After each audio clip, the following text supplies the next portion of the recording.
कर्नाटकमध्ये राष्ट्रीय ओबीसी महासंघाचं मोठं अधिवेशन खरं तर होत आहे। या अधिवेशनावर मात्र कुठंतरी आता आरोप होऊ लागलेला आहे। राष्ट्रीय ओबीसी महासंघाचे राष्ट्रीय अध्यक्ष बबनराव तायवाडे सर आपल्यासोबत आहे। सर, कसं पाहता, अधिवेशन होते आहे पण कुठंतरी आता आरोप होऊ लागलेले आहे, कसं पाहता? नाही, आरोप प्रत्यारोप मी पहिल्या वर्षीपासून ऐकतो आहे आणि आता हे बघा की हे आमचं 11वं अधिवेशन आहे।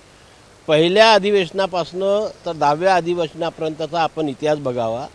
प्रत्येक अधिवेशनाला आम्ही भाजपच्याही लोकांना बोलवलं, काँग्रेसच्याही लोकांना बोलवलं, राष्ट्रवादीही बोलवलं, शिवसेनाही बोलवलं आणि ज्या ज्या राज्यामध्ये आमचं अधिवेशन होतं त्या राज्यामध्ये जे स्थानिक पातळीवरचे नेते असते त्यांनासुद्धा आम्ही निमंत्रण देत होतो। ते येत होते आणि आमच्या समस्या ऐकून, महत्त्वाचं कसं येते की राष्ट्रीय ओबीसी महासंघ ही डिमांड बेस ऑर्गनायझेशन आहे। ओबीसी समाजाच्या केंद्र स्तरावरील आणि राज्य स्तरावरील ज्या काही समस्या आहे, जे काही प्रश्न आहे, त्या समस्या आणि ते प्रश्न आम्ही ह्या सर्व पक्षीय राजकीय नेत्यांच्या समोर मांडतो आणि त्यांना विनंती करतो की मतभेद विसरून ह्या आमच्या 60% ओबीसी समाजाचे प्रश्न आपण प्राधान्यक्रमाने सोडवावे आणि ओबीसी समाजाला न्याय द्यावा। काँग्रेसच्या एका नेत्याने विरोध केलाय, तिथले मुख्यमंत्री तुमच्या या अधिवेशनात, बंगळुरूमध्ये होणाऱ्या अधिवेशनात सहभागी होणार, पण त्यांना जाऊ नका असा कोणतरी जाऊन सल्ला दिला, काय वाटतं? नाही बाई, हे तर असं आहे की तुम्हाला मग समाजाविषयी चिंता नाही आहे।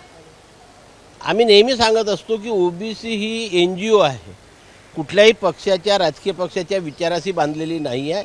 ओबीसी समाजाचे प्रश्न जो कोणता पक्ष सत्तेमध्ये असेल त्यांच्याकडनं सोडवून घेणे आणि ओबीसी समाजाच्या विद्यार्थी युवकाला आणि सामान्य जनतेला न्याय मिळवून देणे हा एकमेव उद्देश राष्ट्रीय ओबीसी महासंघाचा कालही होता, आजही आणि उद्याही राहणार आहे। आणि म्हणूनच आम्ही मागील 10 वर्षामध्ये केंद्र आणि राज्य सरकारकडनं 58 शासन निर्णय काढून घेतले, त्याची अंमलबजावणी सुरू आहे, ज्याचा फायदा आज ओबीसी समाजाच्या विद्यार्थी, युवक आणि सामान्य माणसाला होतो आहे। ही आमची उपलब्धी आहे। काँग्रेसचा तो नेता कोण आहे आणि जो अशा पद्धतीचं तुमच्याबद्दल सांगत आहे, तिथे कार्यक्रमाला जाऊ नका असं सांगितलं जात आहे, कसं पाहता तुम्ही या सगळ्याकडे? नाही, नेता कोणी असो, मी कुणावरही टीका करणार नाही, कोणी नेता असो, जर त्यांना टीका करायचं तर टीकांच्या पुढे तुमच्याकडे कॉन्क्रीट हे असायला पाहिजे की मी कोणाकडनं मदत घेतली। अरे आम्ही तर सरकारी गेस्ट हाऊसला थांबत नाही, जो काही हॉल तिथे बुक करतो त्याचे पैसे आम्ही स्वतः भरतो, त्याची रसीद आमच्याकडे असते, आम्ही RTGSनी पैसे देतो, कुठली मदत घेतो ना? काय आम्ही नाश्ता मागत ना, जेवण मागत ना, काही मागत, मान सन्मानाने त्यांना आम्ही आमंत्रित करतो। ते आमच्या कार्यक्रमाला येतात, आमच्या समस्या ऐकून घेतात आणि समाजाला न्याय देतात। जर आम्ही कोणाच्या पेडअप वर्कर असतो तर त्याच्या खुट्याला बांधलो असतो ना। आम्ही जे म्हणतो मान सन्मानाने की आम्ही कोणाच्या खुट्याला बांधलेलं नाही आहे।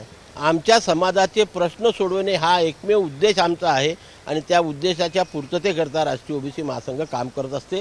कोण टीका करते, कोण आरोप करते, काय करतो, लोकांना समजते। जर आरोप तरी भाजप रसद पुरवत आहे असा जो आरोप केला जातोय, तुम्ही मग यापूर्वी जे सोबत होते काही नेते ते तुम्हाला पुरवत होते, काँग्रेसचे नेते पुरवत होते, तर त्यांनी सांगावं ना की 10 वर्षामध्ये आम्ही एवढी रसद दिलेली आहे राष्ट्रीय ओबीसी महासंघाला, हे आम्ही स्पॉन्सर केलं, हे आम्ही स्पॉन्सर केलं। खुलेआमपणे सांगावं ना, आम्ही तर चॅलेंज करतो, खुलेआमपणे त्यांनी सांगावं काय ना। आम्ही यांची रसद घेतली ना, कोण सर्व लोकांच्या सहकार्याने आम्ही हे अधिवेशन घेत असतो, वारंवार सांगत असतो। बबन तायवाडे काय आपल्या घरचा करोडपती नाही आहे, आम्हाला पैसे कशाला लागतात? तो एक हॉल बुक करायचा आहे, फक्त सकाळचा नाश्ता देतो आम्ही, त्या दिवशी दुपारचं जेवण देतो, बाकी काहीच नाही। कोणीतरी आम्हाला जेवण स्पॉन्सर करते, कोणीतरी आम्हाला नाश्ता स्पॉन्सर करते आणि आम्ही लोकांचे, आमचे जे काही पदाधिकारी आहेत, आमचे जे काही सहकारी सदस्य आहेत त्यांच्या कॉन्ट्रीब्युशन म्हणून आम्ही हॉल बुक करतो।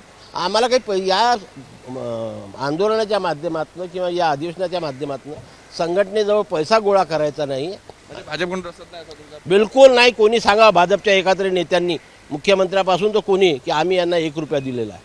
मी त्या दिवशी राष्ट्रीय ओबीसी महासंघाच्या पदाचा राजीनामा देण्यास तयार आहे। नक्कीच, खरं तर ज्या पद्धतीने आरोप जो आहे तो होत होता, मात्र आता त्यांनी स्पष्टपणे तो आरोप फेटाळला आहे।